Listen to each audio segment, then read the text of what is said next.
제가 광고하다가 실수했네요. 우리 성가대에서 청년분들 많은데 제가 청년분들이 적다고 했는데 성가대원들 가운데 우리 귀한 청년들도 있습니다.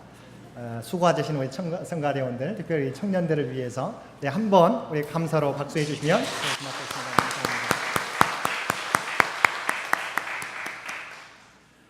오늘은 지난 6개월 동안 하나님께서 베푸신 은혜를 기억하며 감사 예배를 드리는 맥주 감사 주일입니다. 하나님께서 지난 6개월 동안 변함없이 우리와 함께 하시며 우리를 인도해 주셨습니다.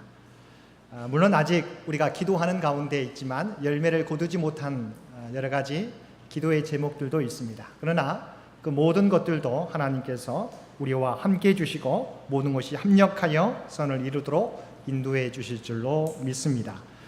오늘도 베푸신 하나님의 은혜를 기억하며 감사하며 예배드리는 저와 여러분들 되시기를 바랍니다. 오늘은 감사가 우리의 삶에 어떠한 영향을 미치는지, 그리고 우리는 어떠한 감사를 하나님 앞에 드려야 되는지 말씀을 통해서 함께 은혜를 나누겠습니다. 베푸신 은혜에 대한 감사는 인간의 도리이며 믿는 자의 신앙인의 본분입니다. 우리가 감사를 잃어버리게 될 때 우리의 삶과 신앙은 병들게 되어 있습니다. 그래서 하나님께서 우리들에게 뭘 명하셨습니까? 감사의 삶을 명령하셨습니다. 오늘 본문에서도 하나님께서는 이스라엘 백성들에게 세 가지 신앙 절기를 지켜야 된다고 명령하셨습니다. 첫 번째가 무교절입니다. 무교절은 애굽 전역에 초태생에 대한 죽음의 재앙이 덮칠 때 문설주와 문지방의 어린 양의 피를 바른 이스라엘 가정은 죽음의 재앙이 넘어가게 되었고, 이를 계기로 이스라엘 백성이 출애굽할 때 누룩이 들어있지 않은 빵을 가지고 나온 것을 기념하여 지켰던 절기가 바로 무교절입니다. 이스라엘 민족의 해방절이라고 할 수 있습니다. 오늘날 그리스도인들은 유대인들과는 다르지만 비슷한 시기에 우리가 부활절로 지키고 있습니다. 두 번째 절기는 칠칠절이라고 부르기도 하고 맥주절인데요, 이날은 첫 수확에 대한 감사의 의미를 담고 있습니다. 그들은 늦가을에 보리와 밀을 파종하여 초여름에 거두게 되었는데 그 첫 열매에 감사하여 그들은 맥주절로 지켰습니다. 우리와 동일하다고 여겨집니다. 그리고 마지막 세 번째가 수장절입니다. 1년의 추수를 다 마친 후에 수확물들을 저장하고 하나님의 은혜에 감사하면서 초막을 짓고 거기서 일주일 동안 거하면서 하나님께 감사절기로 지켰습니다. 오늘날 추수감사절에 해당됩니다. 이 절기들은 공통적으로 하나님께서 베푸신 은혜를 기억하며 하나님 앞에 감사드리는 절기입니다. 은혜를 아는 것은, 또한 감사하는 것은 우리로 하여금 하나님의 하나님되게 피조물인 우리를 피조물 되게 할 뿐만 아니라 하나님이 내려주시는 복을 계속해서 누릴 수 있게 하는 것입니다. 빙점이라는 소설로 유명한 일본의 미우라 아야코라는 여류 소설가가 있습니다. 이분이 쓴 수필집에 이런 글이 있습니다. 은혜에 익숙한 것은 무서운 것이다. 그리고 그녀는 이렇게 기도하였습니다. 하나님, 제가 은혜에 익숙하지 않도록 저를 인도하여 주옵소서. 이 기도를 드린 데는 이유가 있었습니다. 그녀는 죽을 병에 걸렸다가 하나님의 은혜로 나음을 입게 되었습니다. 그녀가 병에 걸렸을 때 한 청년을 만나게 되어서 전도를 받았습니다. 그리고 그 청년이 청혼을 하게 되어 그 청년과 결혼하게 되었습니다. 그녀는 자기와 같은 병든 자에게 청년이 결혼해 준 것이 너무 고마웠습니다. 이리 봐도 고맙고 저리 봐도 고맙고 너무 감사하고 눈물이 나고 자기 남편만 생각하면 이루 말할 수 없이 고마웠다는 것입니다. 그런데 몇 년 살다 보니 고마운 마음이 점점 사라지게 되더랍니다. 당연하게 여기게 되더랍니다. 도리어 남편에게 신경질도 내고 화도 내고 미워하기도 하는 그런 자신의 모습을 보면서 미우라 아야코는 회개하며 기도하게 되었던 것입니다. 하나님, 제가 은혜에 익숙해지지 않도록 인도하여 주옵소서. 이 고백이 미우라 아야코만의 고백은 아닐 것입니다. 우리의 모습도 이와 같을 때가 많이 있습니다. 하나님의 사랑과 예수 그리스도의 구속의 은혜에 죽을 수밖에 없는 우리를 구원하신 그 놀라우신 사랑을 생각하면 우리가 감사하지 않을 수 없습니다. 근데 시간이 지나면서 이 은혜가 점점 무뎌질 때가 있습니다. 그래서 예배가 습관이 됩니다. 그러면서 감사가 사라지기 시작합니다. 은혜에 대해 너무 익숙해지기 때문입니다. 문제는 우리가 이 은혜에 대해 무덤덤해지고 감사가 사라지게 될 때 우리 마음 가운데 불평이 찾아오게 된다는 것입니다. 감사를 상실해버리면 우리 마음이 황폐해지고 불평이 오고 원망이 오고 짜증이 오고 미움이 샘솟는 것입니다. 여러분, 이때가 우리가 받은 은혜를 회복해야 될 때임을 기억하시기 바랍니다. 모든 불행은 감사를 잃어버릴 때 시작되는 것입니다. 그래서 잠언서에서는 무릇 지킬 만한 것보다 더욱 내 마음을 지키라고 말씀해 주셨습니다. 우리에게 베풀어 주신 은혜를 기억하며 감사하는 마음이 중요합니다. 이것이 우리가 사는 길이며 하나님의 은혜에서 멀어지지 않는 길입니다. 우리가 이렇게 하나님의 은혜를 잊지 않고 감사하며 살아가면 어떻게 됩니까? 하나님께서는 과거뿐만 아니라 현재와 미래에 대해서 축복해 주신다는 것입니다. 신명기 16장 15절에 보면 내 하나님 여호와께서 택하신 곳에서 너는 이레 동안 내 하나님 여호와 앞에서 절기를 지키고 내 하나님 여호와께서 내 모든 소출과 내 손으로 행한 모든 일에 복 주실 것이니 너는 온전히 즐거워할지니라. 하나님께서 우리에게 감사를 명한 것은 우리가 주님께서 베풀어 주신 은혜를 기억하고 하나님 앞에 감사하게 되면 하나님은 우리의 삶 가운데 필요한 은혜를 채워주시고 그래서 우리의 남은 생애가 기쁨의 삶을 살게 된다는 것입니다. 감사는 이처럼 미래의 삶까지 보장해 주는 것입니다. 하나님께서 우리가 감사하면 할수록 우리가 하는 모든 일에 복을 주시고 우리의 기쁨이 넘치게 하시는 것입니다. 하나님께서 이스라엘 백성에게 3대 절기를 주시고 매년 하나님께 감사하는 일들을 반복하게 하신 이유가 감사가 행복을 여는 열쇠가 되기 때문입니다. 인도의 시인 타고르는 이런 말을 한 적이 있습니다. 감사의 분량은 곧 행복의 분량이다. 그 사람이 감사하는 만큼 그 사람은 행복을 누릴 자격이 있다. 여러분, 감사는 행복의 문을 여는 열쇠인 것을 여러분 기억하시기를 바랍니다.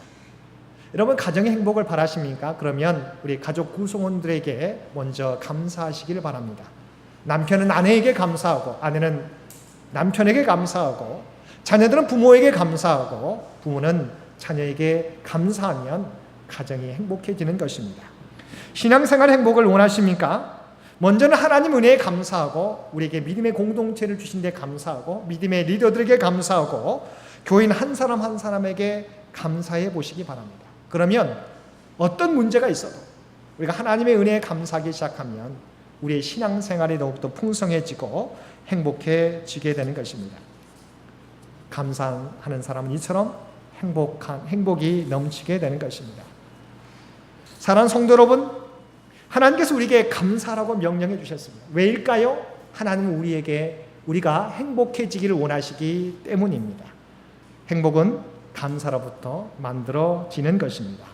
늘 감사함으로 우리의 가정에서 우리의 공동체에서 날마다 기뻐하시며 살아가시는 우리 장인의 모든 성도님들 되시기를 바랍니다. 두 번째 감사는 복과 기적의 출발점이 된다는 것입니다. 모든 축복은 하나님 앞에 감사하게 될 때 오는 것입니다. 뿐만 아니라 모든 기적은 감사로부터 시작되는 것입니다. 그래서 감사에는 능력이 있는 것입니다. 오늘 함께 읽은 마태복음 14장에 보면 예수님께서 광야에서 말씀을 전파하시는데 장정만 5,000명, 여인과 아이까지 포함하면 최소한 10,000명에서 20,000명이 모여서 말씀을 듣는 장면이 나옵니다. 저녁 때가 되어서 이들을 다 돌려보내야 되는데 주님의 마음에 그들을 그냥 보내기가 안쓰러우셨습니다.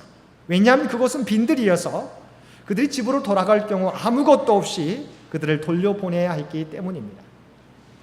주님께서 제자들 하여금 이들에게 먹을 것을 준비하여 주라고 말씀하셨습니다.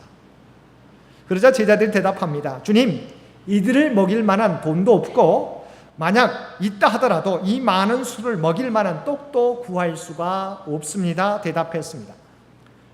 그러나 그때 주님의 제자 안드레가 예수님의 말씀에 순종하여 오병이어를 가진 한 소녀를 발견하고 그 소년이 가진 보리떡 5개와 물고기 2마리를 예수님 앞에 가져왔습니다.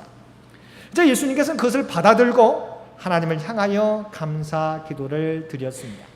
우리가 함께 읽은 본문에서는 축사하시고로 나옵니다. 축사는 헬라어로 보면 율로게센이라고 하는 단어인데 이 단어의 뜻은 감사하다, 축복하다라고 하는 의미를 담고 있습니다. 지금 주님께서는 장정만 5,000명이 되는 사람들 앞에서 오병이어 보리떡 5개와 물고기 2마리를 가지고 주 앞에 나온 이 오병이어, 이 어린 소년이 가져온 그 자그마한 음식을 가지고 하나님 앞에 감사하며 기도드렸다고 하는 것입니다. 그런데 주님께서 감사 기도를 마치시고 이 떡을 떼어서 나누어 주라고 명하셨더니 어떤 일이 벌어지게 되었습니까? 어린아이의 식사 정도밖에 되지 않은 오병이어를 가지고 하나님 앞에 감사 기도드리고 그것을 떼어서 나누어 주게 되었을 때 장전만 5,000명, 여인과 어린아이까지 포함하면 최소한 10,000명과 20,000명이 먹고도 12광주리가 남는 기적이 일어나게 되었다고 하는 것입니다. 이 놀라운 광야의 기적은 무엇으로부터 시작되었습니까? 어린아이의 하나님 앞에 드리는 그 봉헌을 통해서, 또한 주님께서 그 작은 것에 대해서 하나님 앞에 감사하며 나누어 주게 되었을 때 놀라운 기적이 일어나게 된 것입니다. 하나님께서는 주님의 감사를 통하여 5,000명을 먹이고도 12광주리가 남는 기적을 베풀어 주신 것입니다. 누가복음 17장에서도 비슷한 이야기가 나옵니다. 10명의 문둥병자 이야기가 나옵니다. 예수님께서 길을 가시는데 10명의 문둥병자가 저 멀리서 예수님을 향하여 달려옵니다. 그러면서 외칩니다. 다윗의 아들 예수여 우리를 불쌍히 여겨 주옵소서. 주님께서는 그들을 긍휼히 여기시고 그들에게 뭐라고 말씀하십니까? 제사장에 가서 너희들의 몸을 보여주라고 말씀하셨습니다. 그들이 그 말씀에 순종하여서 병을 가지고 있지만 제사장을 향해 나아갑니다. 그런데 그 가는 과정 속에서 자신들의 몸이 고쳐졌음을 깨닫게 됩니다. 그런데 그들 가운데 한 사람이 하나님께 영광을 돌리고 감사하며 예수님께 돌아와 엎드리게 되는데 나머지 9사람은 그대로 집으로 돌아가 버렸습니다. 성경은 그 한 사람이 하나님께 영광을 돌리며 감사하며 예수님 앞에 무릎을 꿇었을 때 어떠한 일이 벌어졌다고 말씀하고 있습니까? 17장 19절 말씀입니다. 일어나 가라 내 믿음이 너를 구원하였느니라. 10명이 다 고침을 받았습니다. 그러나 진정 그 영혼이 구원받은 사람은 유대인들이 상종하지 않았던 사마리아 사람 한 사람뿐이었다는 것입니다. 그런 감사했기 때문에 유대인들이 버림받았다고 여겨졌던 사마리아 사람, 그 사람만이 육체만이 아니라 그의 영혼까지 구원을 얻게 되었던 것입니다. 세 번째 감사에는 치료의 능력이 있습니다. 누구의 실업가 중에 스탠리 텐이라고 하는 사람이 있습니다.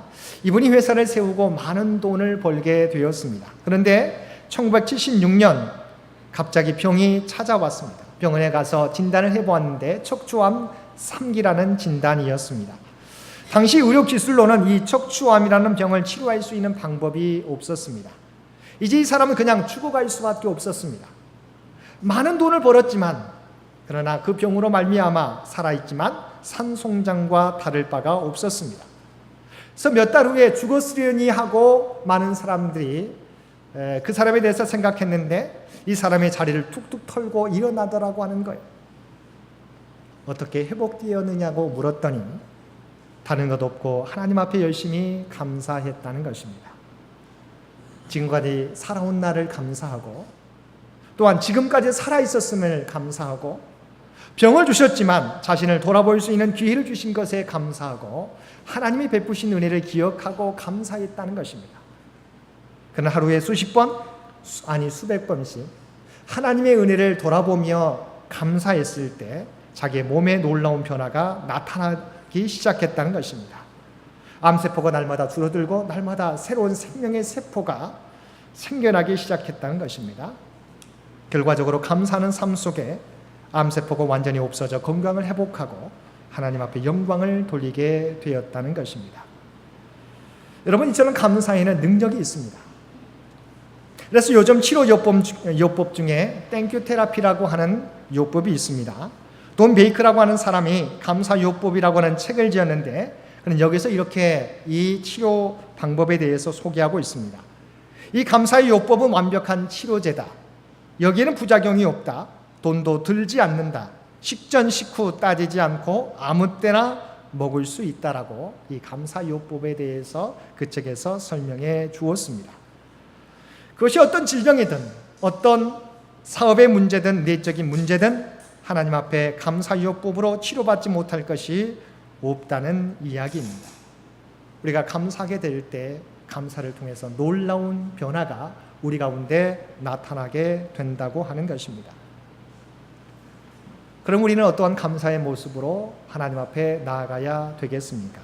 먼저는 하나님을 철저히 믿는 신뢰의 믿음으로 살아가야 할 것입니다. 이것을 다른 말로 말하면 그리 아니하실지라도의 믿음인 것입니다. 진정한 감사의 모습은 하나님께 대한 철저한 신뢰와 믿음입니다. 우리가 실제로 우리의 삶을 돌아보면 우리가 하나님께 감사한다고 하지만 우리가 어떨 때 감사하게 됩니까? 눈에 감사하는 일들이 생길 때 우리는 감사하며 살아가고 있는 것입니다.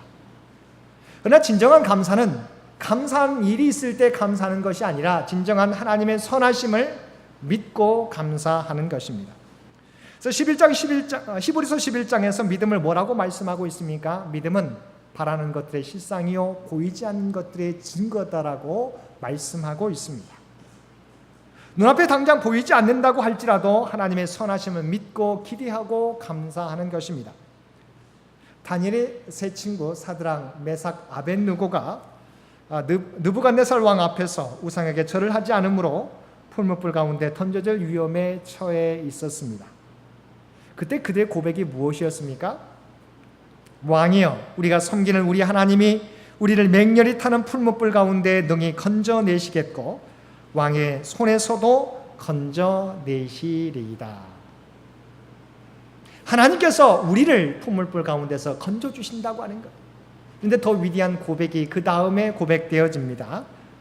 그러나 그렇게 하지 아니하실지라도 왕이여, 우리가 왕의 신들을 섬기지도 아니하고 왕이 세우신 금신상에게 절하지도 아니할 줄을 아옵소서. 그들은 하나님을 믿고 우상에게 절하지 않겠노라고, 그 벌로서 내가 풀무불 가운데 던져질지라도 하나님께서 우리를 도와주시고 우리를 지켜주신다고 고백하고 있어요. 그런데 그 다음에 고백이 뭐예요? 하나님께서 그리하지 아니하실지라도, 그 위험 가운데 우리를 건져주시 아니하실지라도 나는 하나님의 선하심을 믿고 여전히 우상에게 절하지 않고 오직 하나님만을 섬기겠다고 하는 고백입니다. 하박국 선지자도 어떻게 고백하고 있습니까? 비록 무화과 나무가 무성하지 못하고 포도나무에 열매가 없으며 감람나무에 소출이 없으며 밭에 먹을 것이 없으며 우리의 양이 없으며 외양간에 소가 없을지라도 나는 여호와로 말미암아 즐거워하며 나의 구원의 하나님으로 말미암아 기뻐하리라고 고백하고 있습니다. 하박국 선지자가 뭘로서 감사하고 기뻐한다고 말씀해주고 있습니까? 여호와로 말미암아 기뻐하고 구원의 하나님으로 말미암아 즐거워한다라고 고백하고 있습니다. 하박국 선지자가 이렇게 고백할 수 있었던 것은 하나님의 선하심을 철저하게 신뢰하고 있기 때문입니다. 그러면 우리의 감사는 어떤 감사가 되어야 되겠습니까? 다니엘의 세 친구처럼 또는 하박국 선지자와 같이 그리 아니하실지라도의 감사가 되어야 하는 것입니다. 두 번째로 우리의 감사는 복음 전파의 사명을 감당하는 감사가 되어야 할 것입니다. 우리는 사마리아 수가성 여인의 이야기를 너무도 잘 알고 있습니다. 절망 가운데 사람들의 눈을 피해 그 뜨거운 정오의 물을 기르러 나왔던 사마리아 수가성 여인, 그러나 그가 예수님을 만나 구원받고 새 생명을 얻게 된 사마리아 여인이 그 다음에 어떻게 행동하게 되었습니까?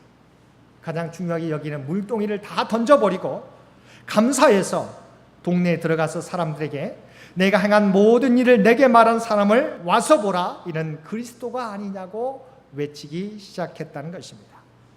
사람을 피해서 그 뙤약볕 정오에 물을 기르러 나왔던 여인이 주님을 만나 구원받게 되었을 때 그 물동이를 던져버리고 사람들을 향해서 나를 구원해 주신 주님을 자랑하고 주님을 증거하고 있다고 하는 것입니다. 자, 우리에게 베풀어 주신 은혜에 대한 감사는 그냥 내 안의 고백으로만 그치는 것이 아니라 다른 사람에게 전파되어야 하는 것입니다. 맥주절의 또 다른 이름이 무엇인가요? 77절입니다. 77절은 그 의미대로 6월절이 지난 7주, 일주일이 7일이기 때문에 7주가 지나면 77, 49, 그 다음 날이 바로 우리가 77절이라고 부르게 됩니다. 이 말은 이 77절은 또한 절기상으로 무슨 날을 의미합니까? 무교절로부터 6월절로부터 50일이 지난 오순절과 딱 동일하게 맞춰지게 됩니다. 그래서 77절을 또한 오순절이라고 부르기도 하는 것입니다. 같은 절기인 것이지요. 근데 우리가 성경에 보면 이 오순절에 어떠한 일이 벌어지게 되었습니까? 성경의 놀라운 비밀인 성령 강림의 역사가 일어나게 되었습니다. 오순절날 마가의 다락방에 모여있는 예수님의 제자들에게 성령께서 불의 혀처럼 강한 바람 소리와 같이 그들 가운데 충만히 임하게 될 때 그들이 방언을 말하며 담대히 주님을 전하게 되었던 것입니다.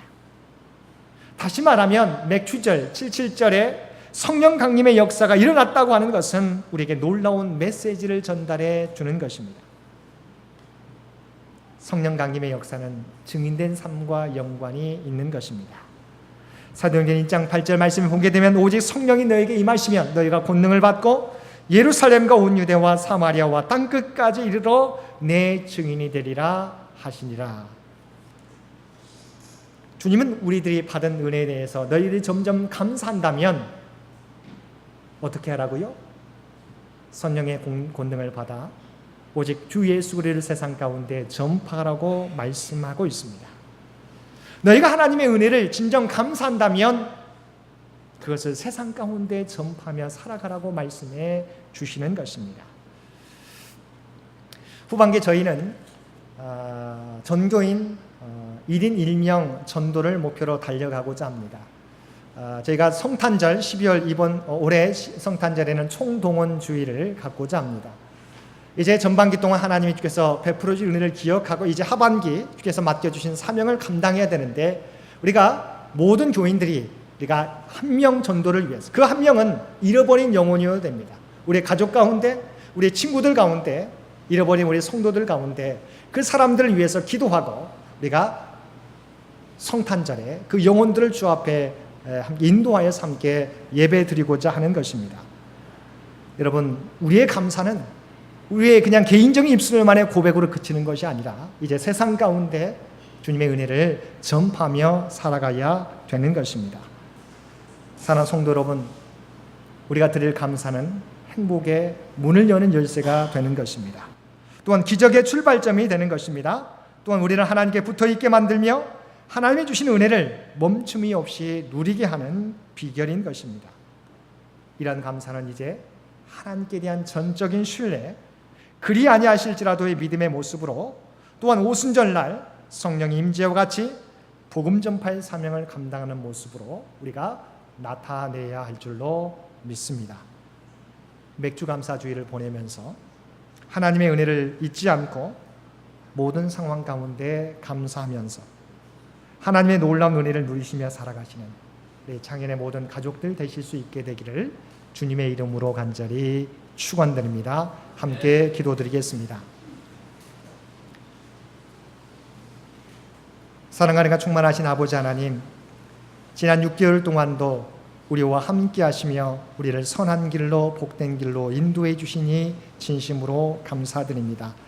아버지 하나님, 주님께서 베풀어 주신 은혜를 잊어버리지 않고 늘 감사하며 살아가는 우리 모두가 되게 하여 주옵소서. 우리의 감사가 보이는 것에 감사하는 저희들이 아니라 아직 이루어지지 않은 일들도 하나님께서 우리와 함께 하시며 가장 복된 길로 인도해 주실 것을 믿고 그리 아니하실지라도 감사하는 철저한 주님을 신뢰하는 감사가 되게 하여 주옵소서. 또한 우리의 감사가 우리 입술로만 그치는 감사가 아니라 주께서 베풀어 주신 은혜를 세상 가운데 전파하며 살아가는 참된 감사가 되게 하여 주옵소서.